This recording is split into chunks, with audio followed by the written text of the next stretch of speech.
আসলে এই ভিডিওটা খুব মজার হয়েছে। এই ভিডিওটা পুরো ভিডিওটা না দেখলে আমরা বুঝতে পারবো না, পুরো ভিডিওটা দেখেন বুঝতে तो পারবেন। चलिए शुरू करते हैं। হ্যালো গাইস, আসসালামু আলাইকুম, welcome to my another blog. আশা করি আপনারা সকলেই ভালো আছেন, আর ভালো থাকবেন না কেন, ভালো থাকতে হইব। আমিও আপনাদের দোয়া এবং মহান আল্লাহ তাআলার দোয়ায় ভালো আছি। আজকে চলে যাচ্ছি কই ওয়াজে। দেখছেন তো আমার ছোটো ভাইও কী বলে দিল, আজকে চলে এসেছি ওয়াজে। আসলে আজকে আমাদের গ্রামে ওয়াজ তাই গ্রামে ওয়াজ বলে ছোটো ভাইদেরকে নিয়ে এবং ভাই ব্রাদার্সরা মিলে একটু হাঁটাহাঁটি করার জন্য বাড়ির কিছু করছেন বাড়িতে দিয়ে আসার জন্য চলে আসলাম ওয়াজে। ওয়াজে আসার পরে দেখি মোটামুটি ভালোই দোকানপাট বসেছে। আজকে 3টা ওয়াজ ছিল তাই দোকানপাট কিছু কম আসছে, না হলে দোকানপাট আরও হতো। তারপরে মনে করেন যে ওয়াজে হাঁটাহাঁটি করতে আসি, এই দেখেন গাড়ির মধ্যে জুস দোকান। তারপরে মনে হয় হাঁটাহাঁটি করে সব খরচ লওয়ার পরে দেখতেছি এদিকে খুব সুন্দর সুন্দর জিনিস।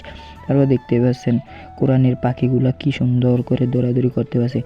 আসলে খুব ছোটো ছোটো থাকতেই তাদেরকে মাদ্রাসায় পাঠিয়ে দেওয়া হয়। দেখেন কত ছোটো, আমরা এই ছোটো থাকতে মায়ের কোলে থাকতাম, আর এরা এখানে একলা একলা মনে করেন যে মাদ্রাসায় থাকে।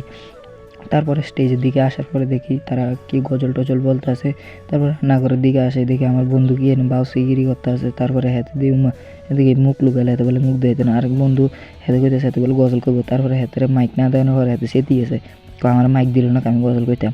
তার মনে হয় ওয়াজ আইলে তো মনে হয় আমি একটা হোগানি দিতে দিন হোক আর রাতকে। তারপরে আজ সকাল সকাল মনে হয় প্রথম হোগানিটা দিয়ে দিলাম আমার বন্ধুরে। আসসালামু আলাইকুম, আজকের ব্লগটা এতটুকু। তারপরে দেখেন আমার বাতিসে কী করে।